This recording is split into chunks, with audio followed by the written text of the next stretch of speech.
Alright, back again with me, Daddy, with That Money Compass. I'm not sure if you know what today's video is about by reading the title, but allow me to explain so that for you who don't know, can understand what I'm going to talk about today. I first spotted this news from Bloomberg and then subsequently other news. But I personally would like to refer to specifically Bloomberg's news and the one written by Vulcan Post. Vulcan? I hope I pronounced that correctly. Anyway, so this crypto CEO, he is apparently a CEO of a Singapore-based analytics platform, Nansen. All these names. I really hope I pronounced that correctly. In which you can go inside and research on crypto, be it about volume, total value locked, etc. Right? Of course, now I know about it, maybe I would make it my first platform to dive into crypto analytics, considering it is one of the crypto's largest analytics providers according to Bloomberg. I've actually never done it for crypto yet, so yeah, I think this is a good start. Anyway, there are three things that caught my eyes when I read about the news. So the first one is the fact that he's a CEO, a crypto CEO that has a company based in Singapore. Second one is that he has this company that apparently is really big, but I don't know about it until this very moment. At this point, these two main things that made me really curious about. The third one though is something that I just have to talk about as I personally went through a process before myself, which is how he applied for the Singapore PR, permanent residency, and then rented on X. Yes, he rented on X. Now, this is worth looking and talk about. Alright, for the first 2 points, I'm not going deep into this as I am not promoting anything regarding the asset. You can do your own reading and research on what this platform is about. So let's talk about the third one. So what's the matter? So here's his tweet or post on X, right? Basically stating that he applied for Singapore PR and he had his Singapore permanent resident application rejected. And then, next paragraph, a few lines of what I assume he thought he had contributed, with the 88 million capital raised, 95 plus jobs created, 1 child born, and then what sounds like a disappointment. And then, the last line, from my point of view, it sounded like, alright, you're not gonna grant me? I'll leave then. I wanted to say a threat, but maybe that's not the right choice of word. Well, anyway, apparently Alex, who is the CEO, revealed that his application for PR here in Singapore had been rejected. Now, I'm going to take a moment here to explain a little bit about PR application process, alright? It's definitely not easy and it is a black box, so nobody knows. So for those who don't know, getting any sorts of passes, be it S-Pass, E-Pass, whatever new passes that have recently been launched, is never easy in Singapore, right? I've known a lot of people who went through a process of PR application or any type of applications and failed and tried again, and as well as those who got it smoothly on the first try. Now for myself, I studied and grew up in Singapore, but I was from Indonesia. So when I first came here, I was on a student pass, and during my time, students couldn't apply for PR. If I remember correctly, it was only after I graduated from the university that the rule was changed. Yes, so I had juniors who obtained PR before me because of this change. Obtaining a PR is definitely not easy. During my time as a financial consultant, I have known people and I talked to people who have worked here pretty much their later half of their lives. and had not gotten one yet, that they decided to retire back in their hometown even though they had kids that study here and grew up here. My own brother had tried to apply for both S-Pass and E-Pass and also failed despite his qualifications and also the company's willingness to, help him, right? Such application has always been a black box. Unlike Japan, in which I heard has more transparent criteria, but a much harder and stricter process to go through, which I think it makes sense as it's no longer a black box. So of course it won't be super easy, right? So what about Alex? So according to what Bloomberg writes, basically he is from Norway and moved to Singapore in 2021. So that means that apparently he has only been here for about 3 years. And after his applications got rejected, he wasn't happy and he decided to post it on X and started to doubt it.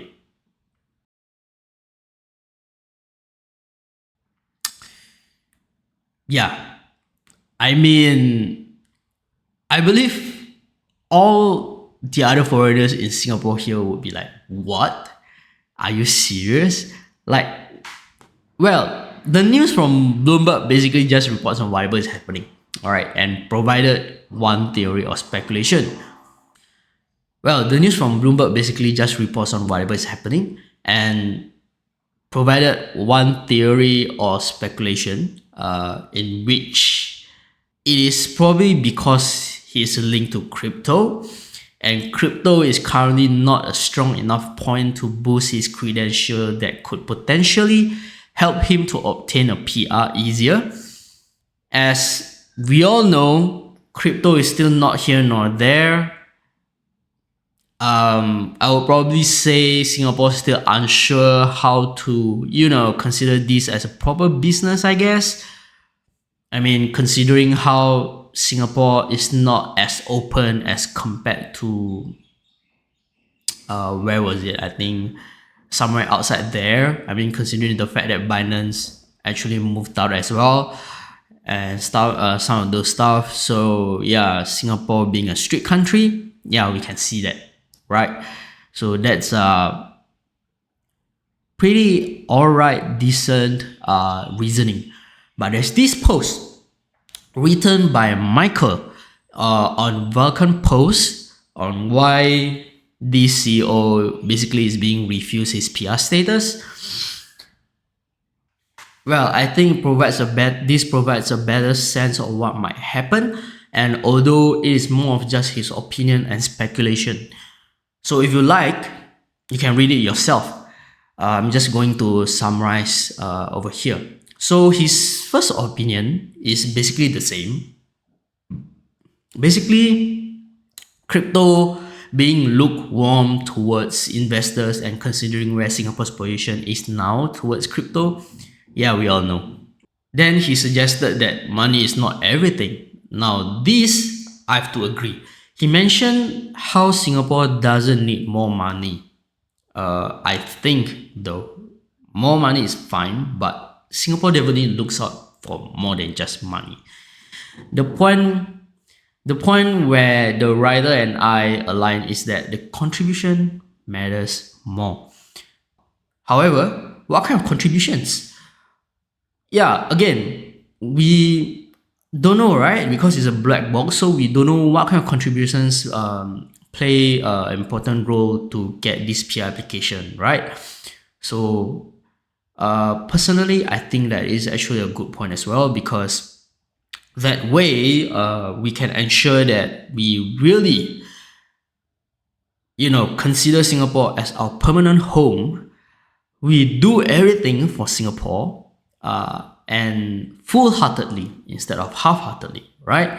So from Alex's post, he thought that by having capital raised, created jobs for 25 plus people and a child born, those are more than enough reasons for him to get a PR. But do you think that's really enough? The questions that I think is more important would be, would he really dedicate himself towards Singapore?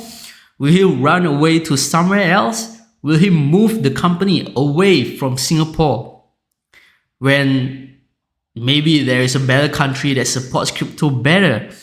What about his child? There are people who live here in Singapore for decades, which I can say probably has his or her blood, sweat, and tears absorbed by Singapore, which I believe would deserve a better PR chance because he or she has shown his grit, determination, and contribution. Now, this is where the issue comes though. So he posted another post on top of his previous post. You can see over here. Yeah, she basically says something like, I will not be reapplying for PR, having to ask bureaucrats to support your application, or having to submit the same paperwork 10 times does not seem consistent with the values that Lee Kuan Yew founded this nation on. Like, what? Alright, so when I saw this, the first thing that I felt was off was that he chose to post his disappointment on X and hinting that he may move somewhere else and may also bring the headquarters with him. And after being rejected once, he decided not to reapply again. Alright, so about bringing the headquarters with him, according to Bloomberg, when he was asked that, he basically said something like, it's natural to consider that because I'm not gonna apply anymore. I am considering, or rather him and his family they are considering moving to another country, right? Another place. And of course, it's natural to bring the headquarters with me, right? So yeah, that's basically his answers. It's natural to consider that when asked if he would move headquarters too. Like, alright, great. He had just exposed himself of not being serious with Singapore at this point. Now he mentioned something like this.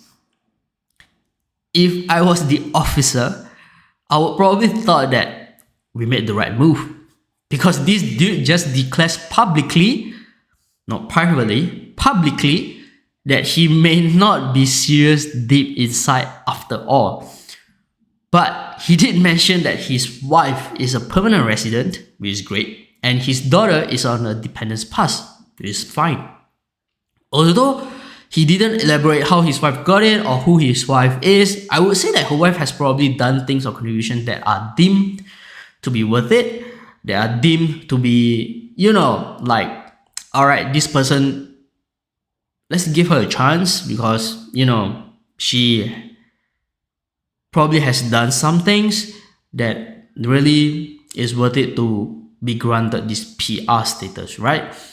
So again, yes, contributions, but how? We don't know. This word is what is important to Singapore. This is pretty sure though. Although, again, the how part is unclear. Yeah, I mean, I went through student phase, and then the e-pass phase, and then PR, and then subsequently SC. I spent half of my life in Singapore. I pretty much studied and grew up here knowing Singapore better than Indonesia, the country where I was born in, and now you know my age.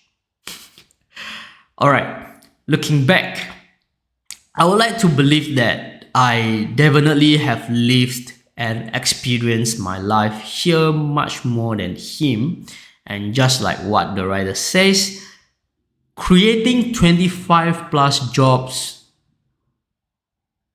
are not significant though. At least I would like to think so as well. Unfortunately, I think it will be hard for him to get a second chance because he has somewhat dismissed it so casually. This could actually backfire as he might have just given ICA the probable proof that he might not be that serious or super serious about making Singapore a permanent home for him and his family. But of course, All of these include my opinions and speculations. Again, just my opinions and speculations and thoughts. With that, I'm curious about one thing though. How many of you are into crypto? Let me know in the comment section down below, because I had just gotten back into it again after I had stopped due to my professional work as a financial consultant previously. It is really crazy how such technology, or whatever you want to call it, grows so fast. Really, like within a couple of years, I really have so much to catch up. Alright, so that's all for today's video. Thank you again for watching. I really appreciate it. Let me know what you want me to do by commenting down below if you have any ideas. Please leave a like if you like this video. And stay curious, stay informed. Catch you on the next one. May the money be with you. Peace. Oh boy. This is going to have a hard time editing this video because there's renovation going on, and I have to keep on pausing while recording this video because of all the noises being made. The pain.